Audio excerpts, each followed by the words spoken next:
बच्चा 2 साल से कोटा के अंदर तैयारी कर रहा था और उसने अचानक एक दिन फांसी लगा ली। उसके जेब से जो पत्र प्राप्त हुआ उसके अंदर लिखा हुआ था कि माफ़ करना पिताजी, मैं आपके सपनों को पूरा नहीं कर पाया। मैं आरएएस बनना चाहता था लेकिन आप डॉक्टर बनाना चाहते थे।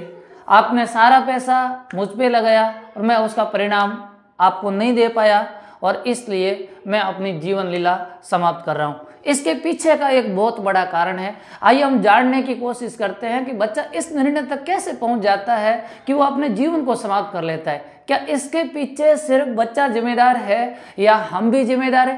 क्या ये समाज भी उसके पीछे जिम्मेदार है? इस एक गंभीर विषय पर चर्चा करने के लिए मैं आपके सामने उपस्थित हूँ। हेलो, नमस्कार विजन, प्रिय अभिभावकों और विद्यार्थियों, आपका एग्जाम विजन चैनल में हार्दिक स्वागत और अभिनंदन। मैं AR चौधरी। आज हम इस गंभीर विषय पर चर्चा करेंगे।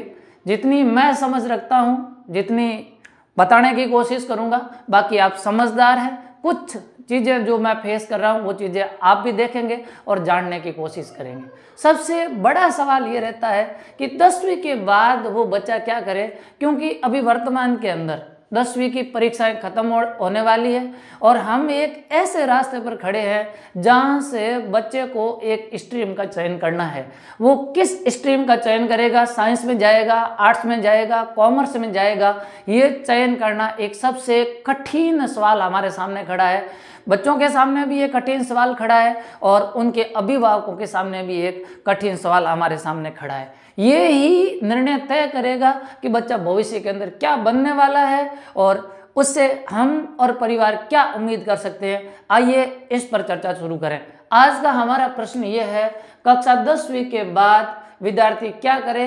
कक्षा 10वीं के बाद सबसे बड़ा सवाल हमारे सामने ये आता है कि किस स्ट्रीम का चयन किया जाए। कई बार ये होता है कि बच्चे की जो बच्चे को स्ट्रीम चयन करना चाहिए था वो स्ट्रीम चयन नहीं हो पाती है और बाद में वह अपनी जीवन लीला समाप्त करने जैसे कदम उठा लेते हैं। अगर यहाँ पर आपने सही स्ट्रीम का चयन नहीं किया तो भविष्य में आने वाली समस्याएं आपके सामने खड़ी हो सकती है। इसलिए स्ट्रीम चयन के समय अपन को कौन कौन सी सावधानियां रखनी चाहिए, इस पर बात करते हैं।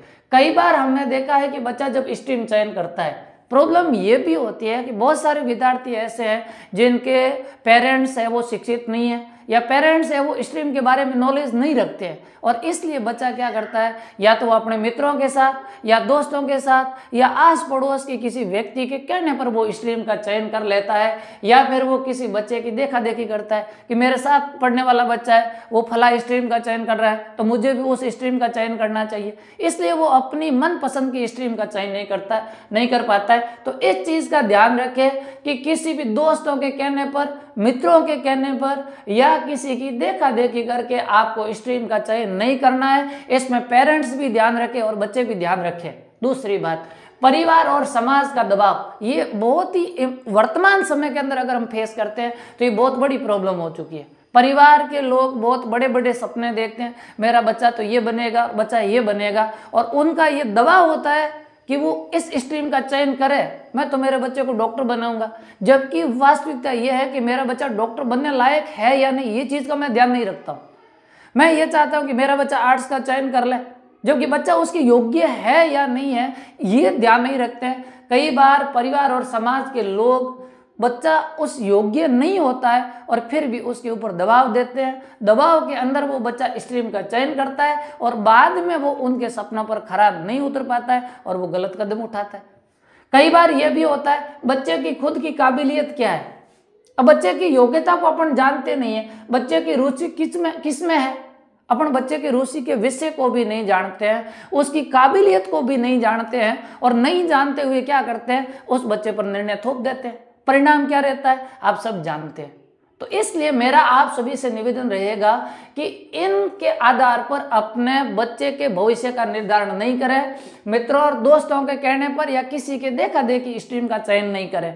दूसरी बात, परिवार और समाज बच्चे पर जबरदस्ती कोई दबाव नहीं दे, बच्चे की खुद की काबिलियत और उसकी रुचि को ध्यान में रखें।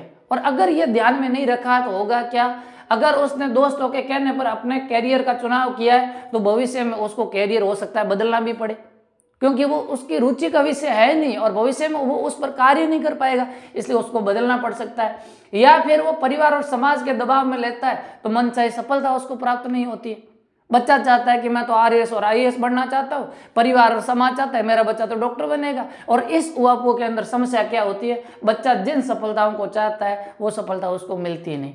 अगली बात, बच्चे की रुचि किस में है और वह रुचि और व्यवसाय में तालमेल हो। जिस क्षेत्र में रुचि हो बच्चा उसी क्षेत्र में अपना कैरियर बनाए। अपन बच्चे की रुचि और बच्चे के इंटरेस्ट को ध्यान में नहीं रखते हैं और बच्चा कैरियर का चयन करता है, भविष्य में क्या होता है, दोनों में तालमेल नहीं रहता है। मैं तो बढ़ना तो आरएएस चाहता था, लेकिन क्या करूं, मैं तो अब डॉक्टर बन गया।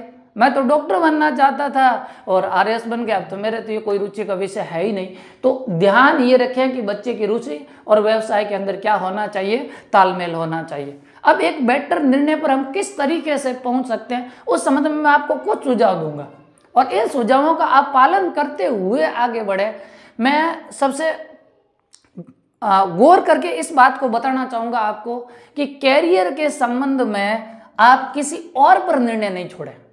कई बार ये होता है कि आपने ये कह दिया, आप तो सर जानते हो और मेरे बच्चा किस योग्य वो आप जानते हो। देखो, मैं सिर्फ बच्चे को जानता हूँ या आपके बच्चे को पढ़ाने वाले ने सिर्फ अपने विषय के क्षेत्र में वो जानते हैं, परिवार की क्षमताओं को नहीं जानते।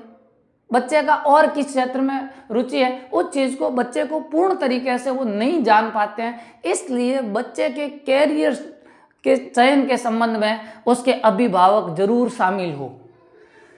स्ट्रीम का चयन, जब भी आप स्ट्रीम का चयन करते हैं, स्ट्रीम के चयन के समय बच्चे की रुचि किस विषय में है इसको आप अच्छी तरीके से जान लें। बच्चे से सलाह मशविरा कर सकते हैं, इसके साथ बच्चे को पढ़ाने वाले जो शिक्षक है लंबे समय से जुड़े हुए उनसे सलाह मशविरा कर सकते हैं। और मैं तो यहाँ पर आपको एक और सुझाव देना चाहूँगा, क्योंकि कई बार ऐसा होता है, जैसे मैं आर्ट्स का हूँ तो मैं आर्ट्स के बारे में जानता हूँ और मैं आर्ट्स के बारे में बताऊंगा। मैं अगर साइंस का हूँ तो मैं साइंस के बारे में जानता हूँ और साइंस के बारे में बताऊंगा, क्योंकि शिक्षक प्रत्येक स्ट्रीम का जिस स्ट्रीम का होता है वो उसी स्ट्रीम को बताएगा। तो इसमें मैं आपको एक सुझाव और देना चाहूँगा कि आप एक बार अपने बच्चे को लेकर के कैरियर काउंसलर से ज़रूर मिल जाए। कैरियर काउंसलर से मिलने के बाद आपको ये पता चल जाता है काफ़ी हद तक कि मेरा बच्चा किस विषय में ज़्यादा रुचि रखता है।